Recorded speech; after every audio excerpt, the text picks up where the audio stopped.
Hello, everybody. Hope all is well at your end. Yesterday, we talked about leadership, qualities of a good leader, and then we studied two theories of leadership. One was great man theory, and the other was behavioral theory. Trait theory. Today, we will be talking about behavioral theory. Uh, uh, Trait theory was all about the inborn qualities of a leader. Um, People were uh, on the belief that leaders are born, they are not made, they have innate qualities. Uh, but when great men theory came into being, this myth or this idea was rejected, and they say that leaders are are not born, but they are developed. They learn the behaviors. Uh, there were the differences of the uh, behavioral and the trait theory. Uh, Behavioral theory also says that uh, if you want to your employee or your subordinate to be a good leader in your organization for a contest, for an activity, so let them teach, we train them, develop them for that, and learn them the behaviors that is required for that activity. Trait theory assumes that leaders are born rather than they are made. Trait theory concentrates on what the leaders are. Uh, Both great men theory and traits were focusing on intrinsic personal characteristics, while behavioral theories are based upon the belief that great leaders are made, they are not born. Behavioral theory concentrate on what leaders do. It depends and it focuses on the doing of or the activity of the leaders. Uh, Behavioral approach is based on the leader's beliefs, their values, their interpersonal relationship with others.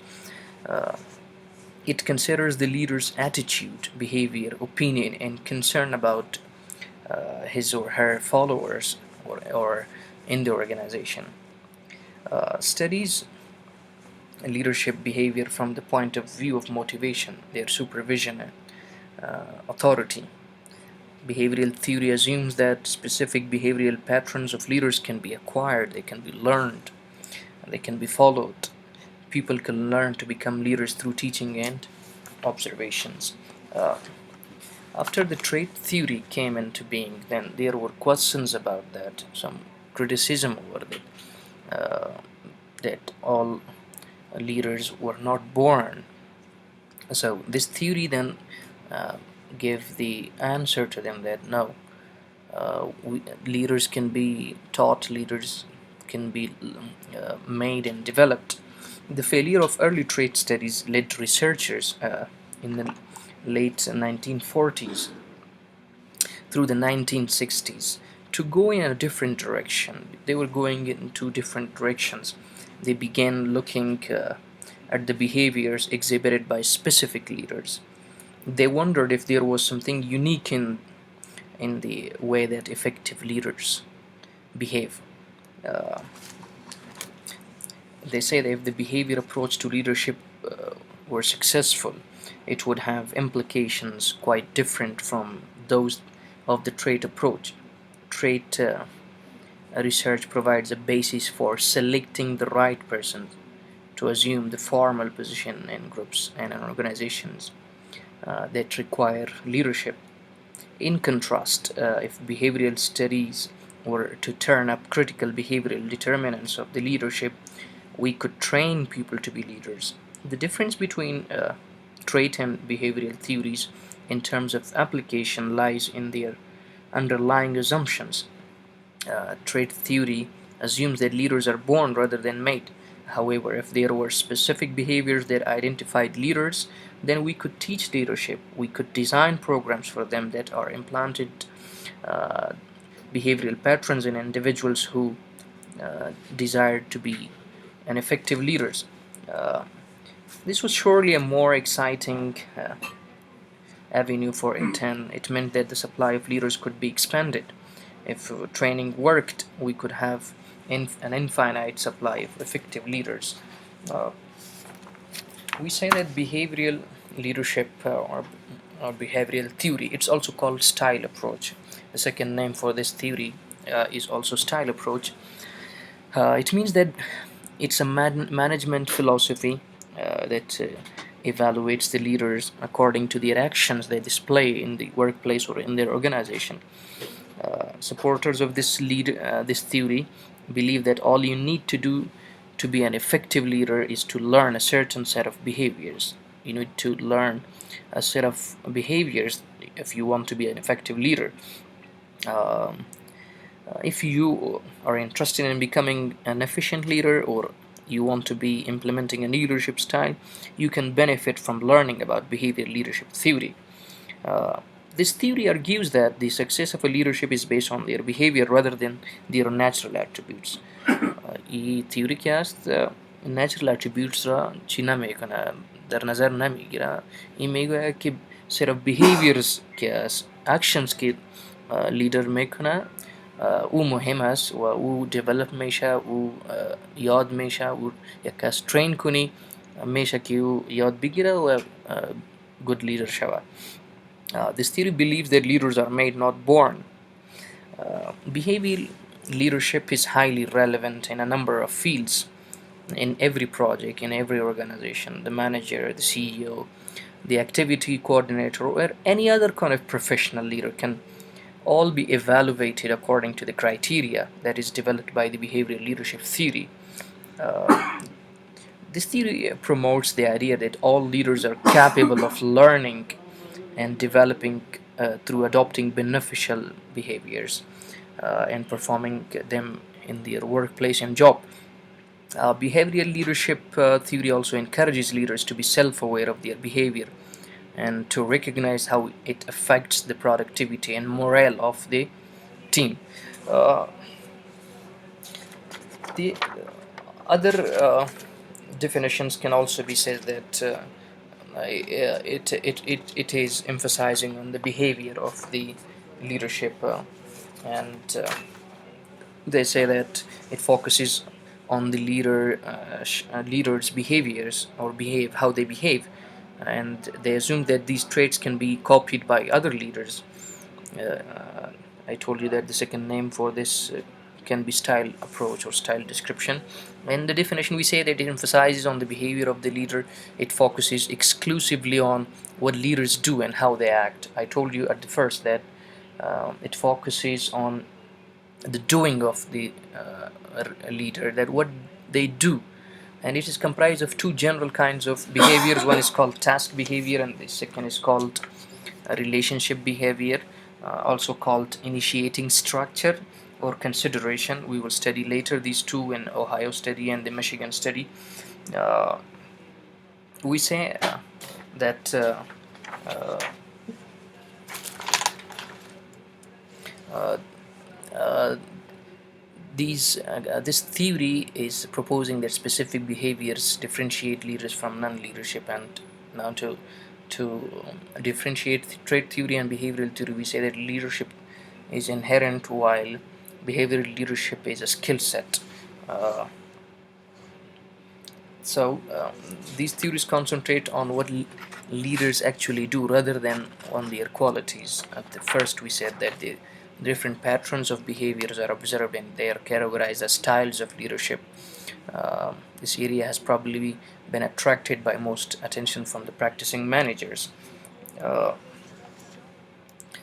there are two studies of for this leadership theory, behavioral theory indeed, and they are called Ohio study and Michigan study.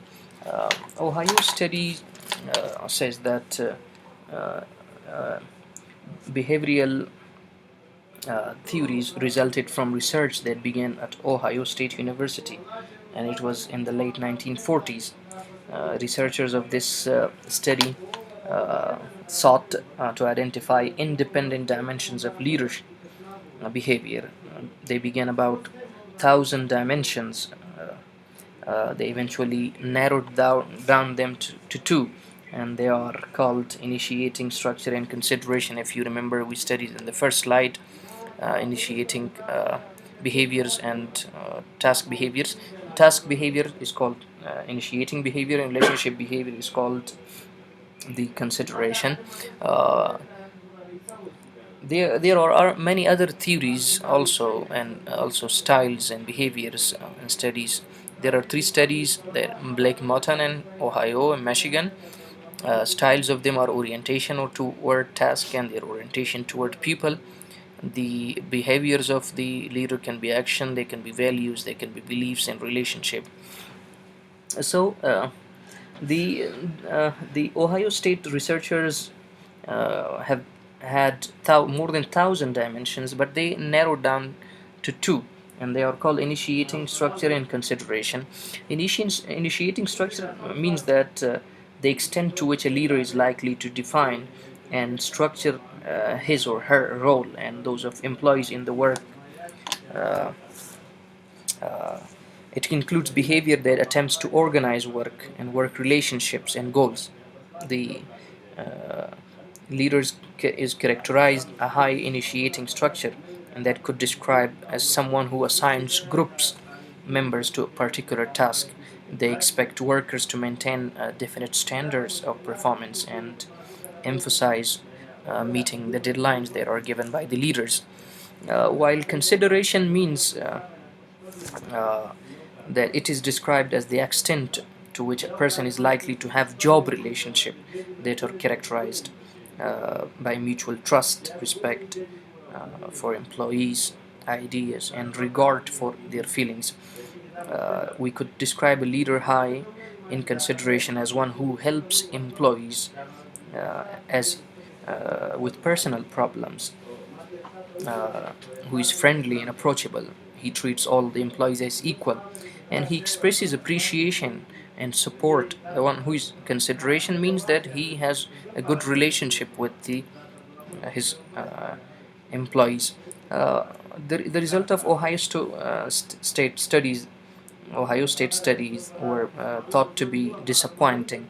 In 1992, one review concluded that overall, the research based on a two-factor conceptualization of leadership behavior has added little to our knowledge about effective leadership. However, a more recent review suggests that this two-factor conceptualization was given a premature burial.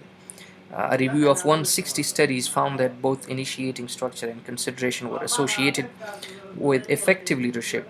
Specifically, consideration was more strongly related to the individual. The followers who were high in consideration were more satisfied because they were having an attachment with of the leader, with their jobs, and more motivated, and also they had more respect for their leaders because there was a close relationship with the leader and the follower. So the Ohio State study was given by Stockdale in 1963, and he LBDQ means leaders behavior description questions. I told you that the results of them were two dimensions were given, and they were initiating structures and consideration. While Michigan University or Michigan study was also at the same time that was in considering, while Ohio was taking this study into the account. Uh, this study also came up with two dimensions of leadership behavior, and that was labeled as employee orientation, and the second was production oriented, employee oriented and production oriented. or employee orientation or production orientation. Yeah, the employee oriented leaders were described as emphasizing interpersonal relationship. They took a personal interest in the needs of their employees and accepted individual differences among members. While the production oriented leaders tend to emphasize the technical or task aspect of the job, their main concern was in accomplishing their group's task, and the group's members were a means to the ending of that activity and that goal. Both the dimensions, employee oriented and production oriented, are closely related to the Ohio study. Employee oriented leadership is similar to the consideration, as I said before, and production oriented leadership is similar to initiating structure that we studied in Ohio State study. Most of the leadership researchers use them synonymously. They say that both consideration and the employee orientation and production orientation and initiating structures are same as the Ohio, and they can be used synonymously. The conclusion the Michigan researchers arrived strongly favored the leaders who were employee oriented in their behavior. People who were employee oriented were very effective. Employee oriented leaders were associated with higher group productivity and of greater job satisfaction, while product oriented leaders tended to be associated with low group productivity and lower job satisfaction. So it means the people who were attached with uh, their followers, they were helping, cooperating with them. They were solving and listening and taking them into the decision process. So they were very much effective leaders. Uh, Style or behavioral approach focuses on uh, the framework for assessing leadership as behavior with a task and relationship dimension, where the overall scope of this behavior is that it offers a general means of assessing of the behaviors of a leader. There are more than 10 about 10 leadership styles of behavioral leader, and they are people oriented leaders, task oriented leaders, participative status quo leaders, indifferent leaders, uh, dictatorial uh, dictatorial leaders, country club leaders, and sound leaders, opportunistic leader, and the last one is paternalistic leaders. uh, we will study them one by one. uh, Oriented People oriented and indeed focuses on behaviors that allow them to meet the needs of the people who can interact with them, who interact supervises their employees and their clients. People oriented leaders build a relationship with their team members to motivate them to perform well.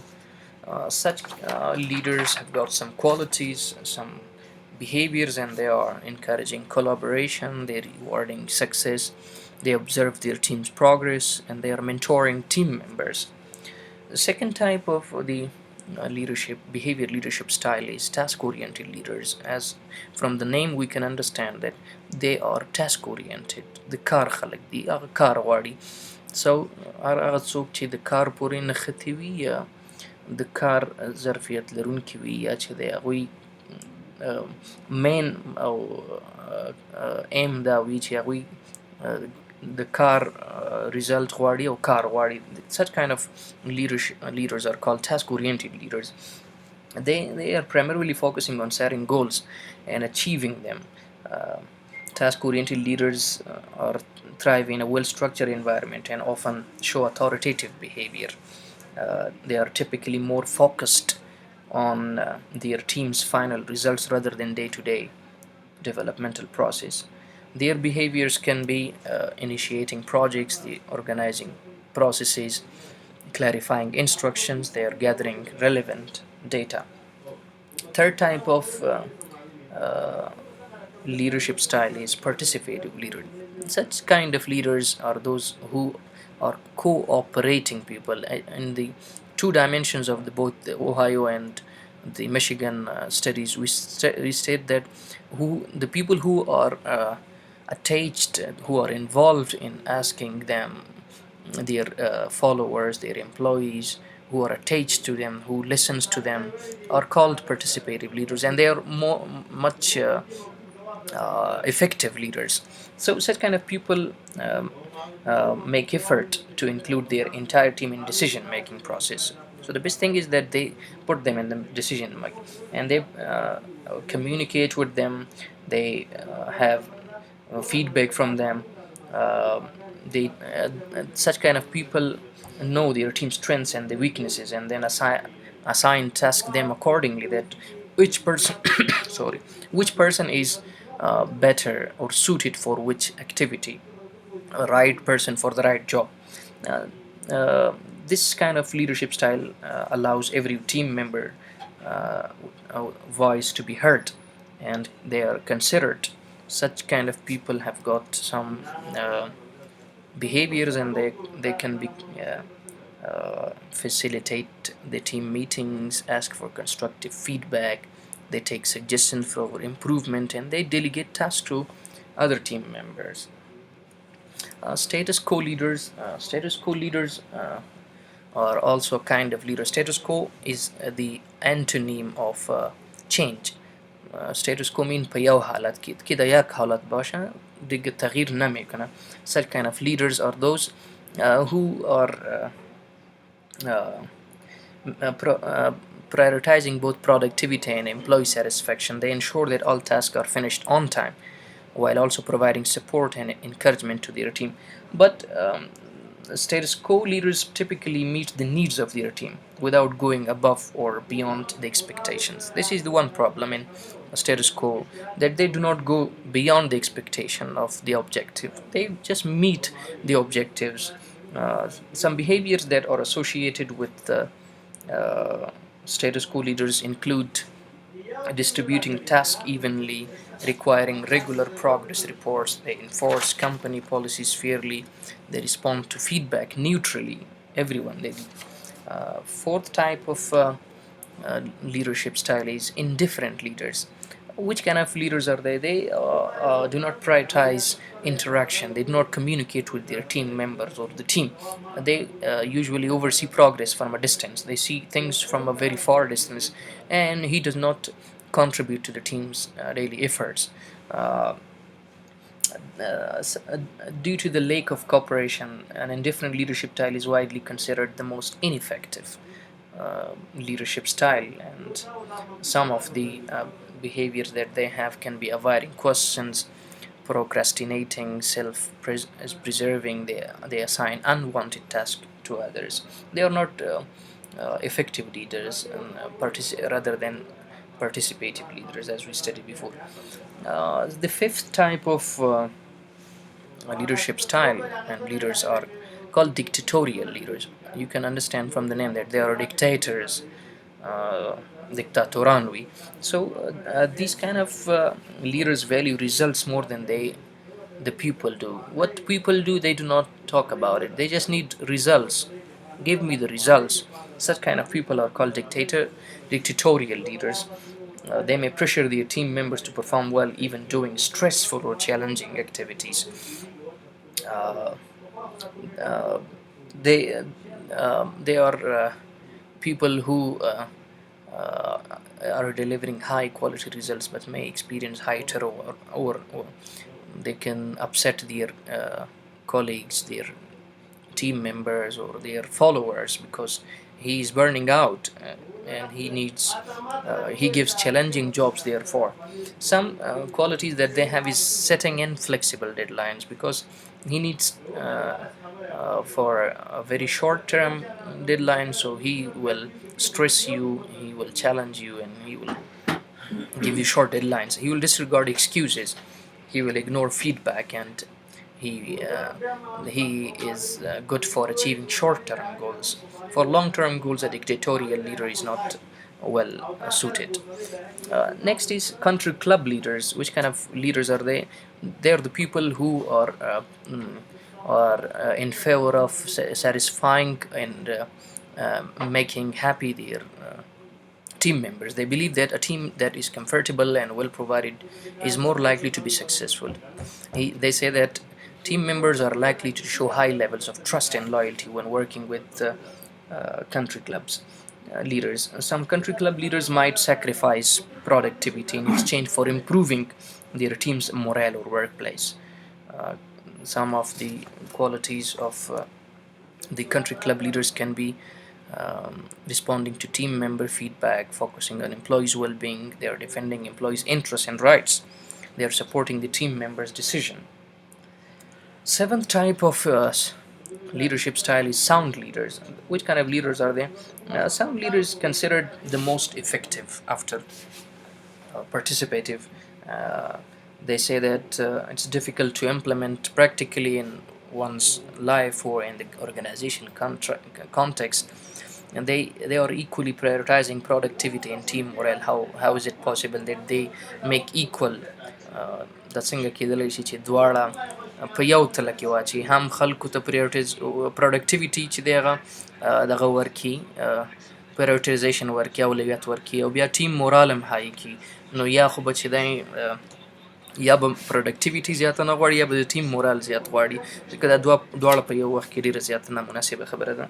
So they are intrinsically motivated and to succeed and find satisfaction in supporting their team's progress. Their most behaviors can be encouraging open communication. They are allowing employees to work independently.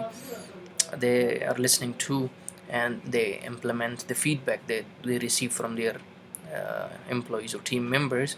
They provide training and they continue education to team members.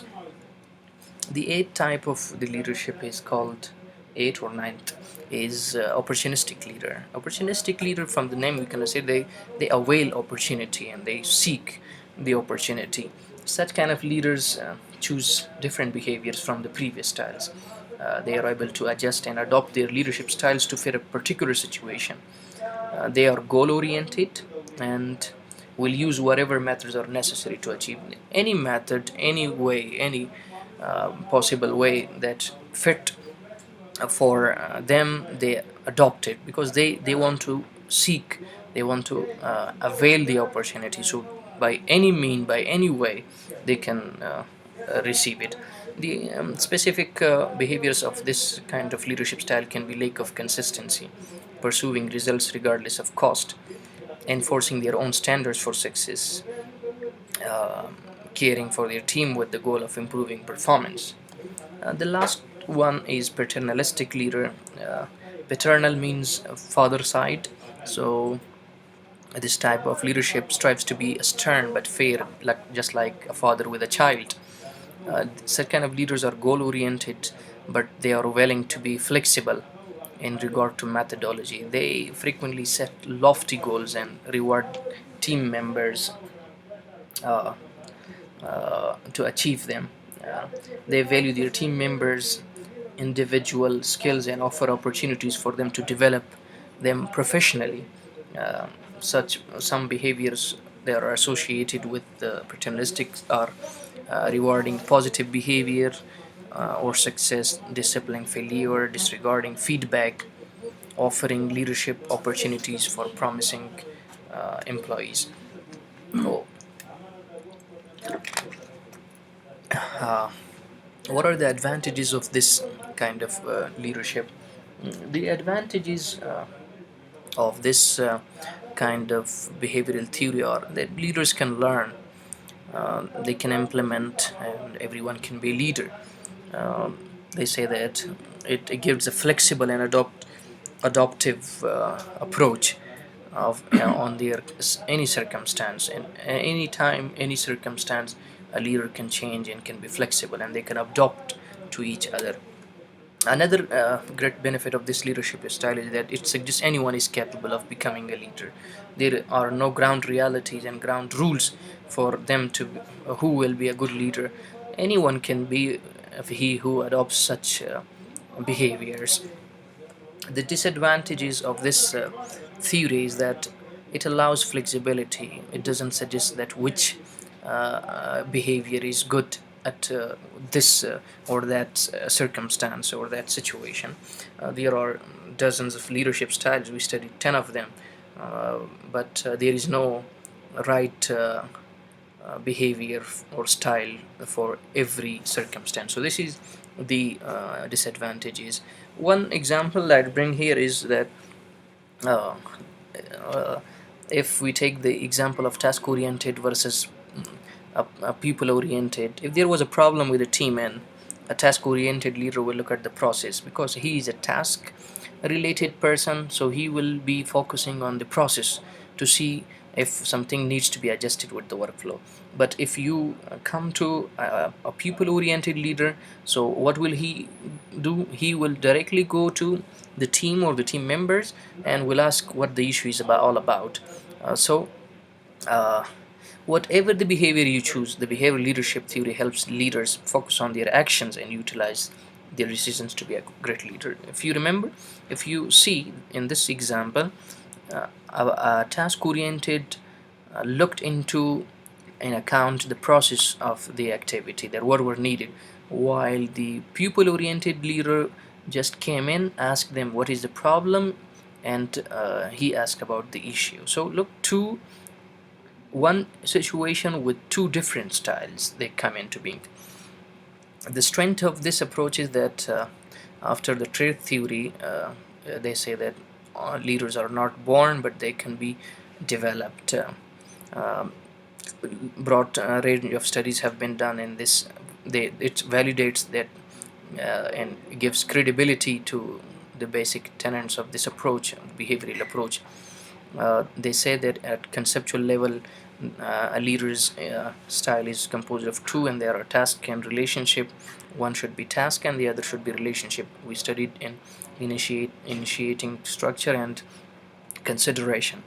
Uh, they say that the style approach or the behavioral approach is heuristic, and leaders can learn a lot about themselves and how they become across to others by trying to see their behaviors in light of the task and relationship dimensions. How to apply them? So many leadership training and development programs are going to be designed for this, and you have to assess the managers where they lack, and you train them. Uh, the style approach applies to nearly everything a leader does. So these can be taught as the application of the behavioral theory.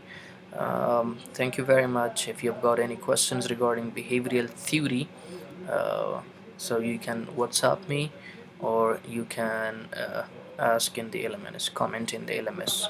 Thank you very much. Enjoy.